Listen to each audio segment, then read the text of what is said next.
Alright, what's going on, guys? Welcome back to the channel and welcome to another Tackle Tuesday video. As always, these videos are brought to you by Fish Gum, the channel. Y'all make sure to go check him out. Got his channel linked down below. It does a lot of really cool stuff over there, a lot of fishing stuff. As well as, the bait Fish Gum, which we use a lot here on the channel. So go check them out, link down below. Appreciate you for sponsoring these Tackle Tuesdays videos. But today we are going to talk about rods. I don't know if you can see them on the table, but we're going to go talk specifically about how to choose the surf fishing rod that is best for you, what you're trying to do out there. So let's go ahead and jump right into it.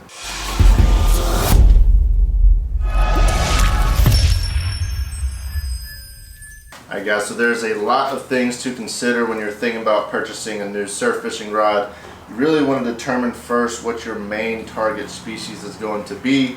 For me personally, I target a lot of whiting, pompano, redfish, black drum. Those are the main species here in the northern Gulf Coast where we're targeting right off the beach. But I like to have a few different options as far as length and power and action and stuff like that. So I got a few different options here. I'm not going to talk too much specifics about brand. Y'all can kind of determine that whenever you're picking out a rod based on your budget. I will show you what I have on the table here today, but this is mainly going to be what you should consider as far as those lengths and powers. So the first rod we're going to talk about, this is the TFO Temple Fork Outfitters. This is the 11-foot medium light rod. Now what I really like about this rod is it's super light, so it's got a lot of action. You can really feel that fish when you are, even if you are catching like a smaller pompano or even whiting or something like that, you can still get the full fight of that fish. Sometimes if you got a heavier rod, you really just like horsing it in, you can't even tell you got anything on there. So the light action on this really helps you launch some baits out there. Being that it is a medium light, it is only rated for up to 3 ounces. So you're not going to want to put big cut baits or throw in heavy weights if you got some rougher surf. But it is nice and light for casting those lighter pompano rigs and catching those smaller fish. Moving on up just a little bit, we got the Penn Prevail. This is a 10-foot rod and it is a medium heavy, rated up to 5 ounces. And so with this rod, you're really going to be able to cast out past the breakers. Do cast some larger baits as well as some heavier weights. You can really get those cast out there far. This is a good rod for if you're targeting redfish. You can really you got enough backbone in there to really help bring those fish in. But also if you do got to throw some heavier weights, having that medium heavy rod is really going to help get those weights out there if you do have some rough surf. And the next rod we're going to talk about, this is what I like to use for my whiting setup. This is the Ugly Stik GX2. It's a super light rod. This is the 9-foot one. And I use this for whiting, and it's so light, or super light, so if you're catching like whiting right off the beach, even the small fish, you really get that full feel of the fish. You feel the whole fight. Kind of like a stillhead rod. If you watch Bama Beach Bum, you know he uses a lot of those. So that's kind of the setup I like to use for that. And then next up, a rod that I don't use a whole lot, but if you are wanting to go after some land-based shark fishing, not anything huge by any means, something that you could cast out if you're wanting to target like some black tips or stuff like that. This is a Penn Squadron. It is a heavy rod. It is rated up to 8 ounces. This is the 12-foot rod, so you're going to be able to launch out those heavy baits if you're trying to get out there, if you're throwing out big cut bait for the sharks. Also can be a good option if you're going to go target like some big bull reds and stuff like that off the beach. Got plenty of backbone for bringing those fish in. You still got, like I said, heavy, so you can cast out those big baits. And then last what we're going to talk about, this is my new rod I just got in, haven't even used it yet.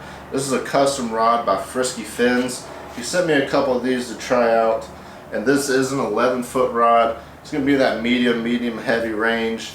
And so with this, it's going to be similar to this TFO, but it's going to be a little bit heavier, so I can throw some heavier weights. But it is also light enough I am going to get that same feel and whatnot when you're bringing in those fish. So all in all, that's just kind of a quick rundown of what you need to consider when you are purchasing a new rod.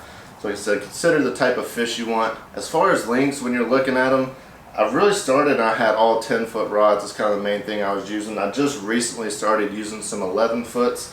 And honestly, that extra length in the rod really helps that casting distance. I've noticed a lot bumping up to 11-foot. I'm definitely able to cast a lot further. That definitely comes in handy, like when the pompano first start running early spring. A lot of times they are further out. depending on exactly where you're fishing, that sandbar may be a little further, so if you're trying to cast over that, you definitely need a longer rod to help you get that distance. So 11 foot is kind of my personal favorite. You definitely get away with 10 foot, no problem. Like I said, on that whiting rod, it is a 9 foot. Going with something that light. I know they do make a 10 foot one as well. This is just kind of the first one I got. It's been working out for me. I really like it. So if you want a lighter setup like that, I'd say anywhere 9 to 10 foot. And then again, with the heavy rod, it is 12 foot. When you are throwing those heavier baits, it can be trickier, so the longer the rod, really going to help you launch those heavier baits. So when you get in a bigger setup like that, I'd definitely look at maybe the 11 to 12 foot. There even is some 13 foot options out there. Tony over with Fishgum has a couple 13 foot rods I got to use the other day, and you can freaking sling some baits out there. Kind of crazy. I think they usually are even a 3-piece rod, which is a lot to keep up with, but really cool. A lot of options out there. Alright, so just to kind of give y'all an idea as far as if you are just getting into looking at rods.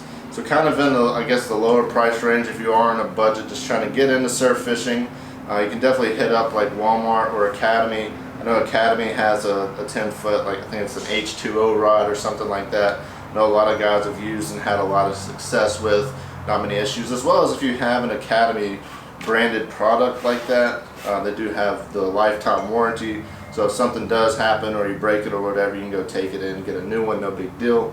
If you want to bump up from there, probably one of my favorite, which actually isn't even on the table right now because I got it rigged up, but is the 10 foot Star Stellar rod. It is a great surf rod. I've been using Star rods for quite a while now. Really good rod. They got a good warranty on them as well. And then as you're bumping on up into the price range, this TFO rod, it is a bit pricey, but really good quality. Again, they got great warranties. And just the feel and the smoothness and the action and everything on this rod is freaking phenomenal. If you really want to go ahead and bump up and you're like, I'm going all in on surf fishing, I've been doing this a lot, really want some good quality stuff, as well as your own personal touch, you can order you a custom made rod by Frisky Fins. The price is definitely going to determine on exactly what you're wanting as far as the blank, the guides, any detailed work. I had to put my logo in it right here. They got really good grips on them, but a lot of options when you get into that custom rod range, so it's hard to say price. But all in all, that's just kind of a quick rundown for y'all. If y'all want to see a video on what reels that you need to use, y'all comment down below, let me know. I can kind of do a rundown again on not specific so much, but as far as size wise, what's kind of the best options and what's going to be best for y'all. But I hope y'all enjoyed that video. If you haven't already seen the giveaway winner, y'all go check it out. I posted it earlier today. I'll have it linked down below as well. Hope one of y'all won it. But anyways, I appreciate y'all. If you're not already subscribed, make sure you do so. And until next time, y'all take care.